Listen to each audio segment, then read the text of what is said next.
Doc Loves the Kids, a local Kitsap County nonprofit organization established in 2015, whose mission is to provide activities, programs, and community support for at-risk youth. They put the U in community. Doc Loves the Kids.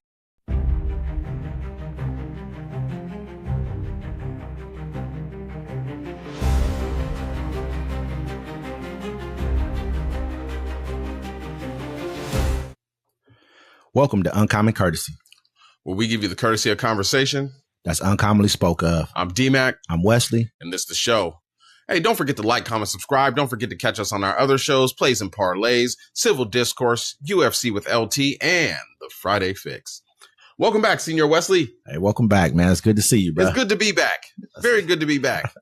Hey, we always get into, I think we've been talking, we were off camera talking a little bit. We're like, hey, we've been talking about Trump so much, man. We kind of wanted to get away from talking about Trump. Yeah, we just want to give you some basic news stuff that's going on. It's tough. It's tough. It is tough because he got his finger in everything. Until he doesn't want it in everything. But I think we've kind of gotten wrapped up in what's been going on with him, but he's kind of got the world wrapped up in what's been going on with him. You know what I mean? And so our first topic is kind of about him, but kind of about the state of the United States more than anything else. It's more about the state of the economy. I mean, I won't say that I've been feeling tariffs as much. I'm not sure if you felt it anywhere on any of the prices. Maybe we're just not paying attention. Not yet. I mean, I'm kind of old and I buy the same things. I shop at the same places. Like, I know, like I before you'd be able to go grocery shopping in one store, and that's what pisses people off these days. Mm-hmm. You know, you can't just go to your Safeway, your Kroger, and just shop there one time. Like I have to go to, Winco and go buy my meat and stuff. Then I have to go here I go to Safeway to get my veggies because I like their veggie setup. I used to work there.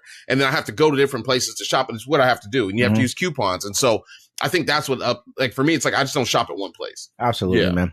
But new tariffs, alarming jobs numbers, and high profile firing. A wild week for the Trump economy. Trump's putting the squeeze on businesses and consumers while bringing in billions of dollars for the United States government. A job market that is showing signs of cracking even as the unemployment rate remains subdued.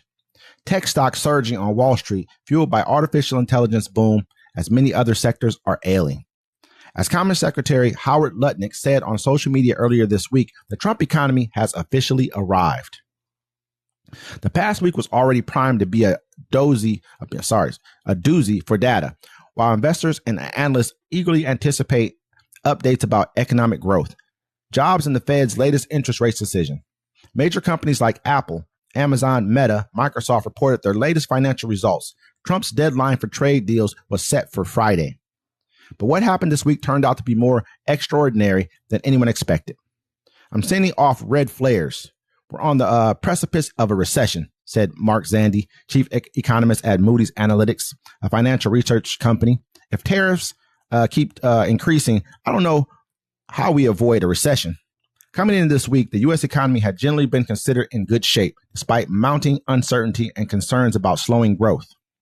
The week kicked off in Scotland with the announcement of a deal with the European Union that would set tariffs at 15%, ending months of uncertainty surrounding the United States' largest trading partner. Trade talks then moved to Sweden, where the leading officials from the U.S. and China held 2 days of negotiations. The talks yielded neither a deal nor formal extensions of two countries' trade truce, which will expire August 12th. The meetings were very constructive, Treasury Secretary Scott Bessent told reporters after the talks wrapped up. It's just that we haven't given the signal off. The meetings were very constructive. Given the importance of trade relations between the world's two largest economies, the cliffhanger meant that the cloud of uncertainty created by Trump's tariffs gambit persisted, despite having deals been struck with other major trading partners, including the European Union and Japan. Tuesday offered very little reason for renewed optimism, with the international shipping giant UPS again declining to issue financial forecasts for the rest of the year, prompting investors' concerns about the impact of Trump's shifting trade war and causing company shares to tank. What they're saying right now is also that the U.S. economy grew at 3%, beating expectations. Which was a good sign, for the U.S. economy. Growing at 3% is always really, really positive for us. We're about a 2%, 2.5%, maybe 3% sometimes.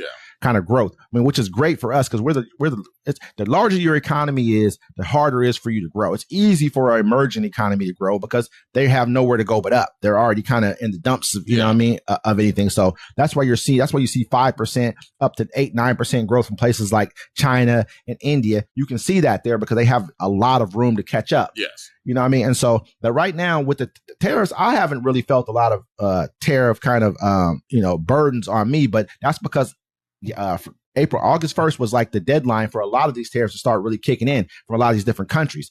And so we got a trade deal with the European Union, which, that'll make sure the luxury brands and, champagne and things of that nature we buy for them, probably cars, things of that nature won't go up in price. But we still have Brazil, which is we probably buy a lot of produce from them, other things of that nature. Especially in the wintertime. In the wintertime, a lot of our produce comes, actually the majority, I'll say about 90% of our produce comes from, I would say 80% comes from South America. Really? A lot. Yeah. Think about it. It's because it's cold up here. Mexico, places like that. We buy a lot of our produce from these guys. And at the same time, we have these jobs numbers that have just, that have been abysmal. I mean, you got Trump coming out saying he's going to fire, the person who collects the jobs numbers, the analyst, because a simple fact that he didn't like the numbers. He said, this is a Biden appointee. Let me go ahead and fire him. This is unprecedented what he's doing right now. You're basically putting the fix in. It's like you're trying to fire a teacher because she gave you a bad grade. But the truth is, because they said analogy. In May, at first it said 144,000 jobs were created, right? They revised that to only 19,000. And then in June, they said 147,000 jobs were created. Then they revised that to 14,000. But they said layoffs in America have hit about 800,000 people have been laid off in America. Let's see. No, my bad. 744,308 job cuts nationwide. And they keep coming. I don't know if you've seen Butterballs. They've been closing factories left and right. I mean, we got to remember, people, they're going to look at this and say, oh, well, why are they revising the numbers? They're doing something against Trump. Historically, this has always happened because you got to remember, you get July's jobs numbers on basically whatever the first Friday is of the next month. So we got July's jobs numbers pretty much on August 1st. Why are, what I'm saying? Like we have to, they're going to get more data later. This is what always happens. So this has happened during Obama's presidency. It happened during Trump's first presidency, happened during Bush. It happens on everybody. And for him to go back and say, basically, I'm going to put someone in there who's going to make sure I get favorable jobs numbers. Like, if you guys don't see the dictatorial kind of attitude that he's walking around with, our economy is ailing because of a lot of these jobs probably were jobs that he's cutting. Yeah. You know what I mean? And then you don't think that this is happening. You don't think that these people are losing their jobs when the Supreme Court comes back and they say, oh, no, it's fine that you cut these jobs. And then all of a sudden now you go ask them. That's a real job that you just cut. Well, think about that. You got to think about that, too. And think about how much stuff gets like I remember when he was last in office. Right. Yeah, absolutely. He did something with China. So they cut off. And I always bring this up. They cut off because I'm from Washington. They said no one can import gooey ducks to China. Yeah. Right. And China's 90% takes gooey ducks. Right. He crippled the gooey duck business here in Washington just from that. So imagine how much stuff is not getting shipped out of the country because of what he's doing. Yeah, absolutely. And people are going to lose their jobs. Some companies, they probably expect, hey, we made a move, but we're waiting on this one big shipment. Then we get back and that shipment never happened. So people are losing their jobs. And then it doesn't help that AI is coming in and taking them too. Absolutely. I mean, and it's like, it's almost like he was a guy they put in place to do this because he knew that you guys would go for it and there'd be nothing anybody else would do about it at the end of the day. He knows if you can get both sides to kind of put up with it, because we don't, this side of the aisle, I guess you would call it, we're gonna hem and haw and we're gonna get back at you later. But those jobs are gone. The other side, if he can convince the people who really need those jobs at the same time, he can convince you that it's fine. Oh, it's fine. Those jobs are. Oh, you don't need these government jobs. They're out of here. You don't need these jobs over here. They're out of here. Now we got to have AI coming in at the same time, taking more jobs. Who's going? I thought the jobs report would be better because all these poor people that were getting free handouts are supposed to be working now. So what's going on? Where are they going to go work at? You know what I mean? When you're cutting all these positions, you don't get company. If I'm a company and I know that I can, if I got to say I got a workforce of 10 people and I can cut 7 of those jobs, you think I'm bringing them back for what? Yeah. For what? Why am I going to bring back these jobs to you for now, even though you need them? I'm like, I don't need those people. I cut my overhead. I'm putting more money in my pocket. I can get the same work out of these 10 people. Out of these 3 I got, out of the 10 people I had before. For what? Huh. It doesn't really make a lot of sense. This is where our economy is heading, and we have to start making adjustments. Absolutely. Everyone's going to have to start making adjustments. They put out lists of like 40 different jobs that AI is going to affect the driving most. Jobs pretty soon. Even the job that I work on my daily, like I can see that they're trying to ramp it up to get machines to take it. Oh, absolutely.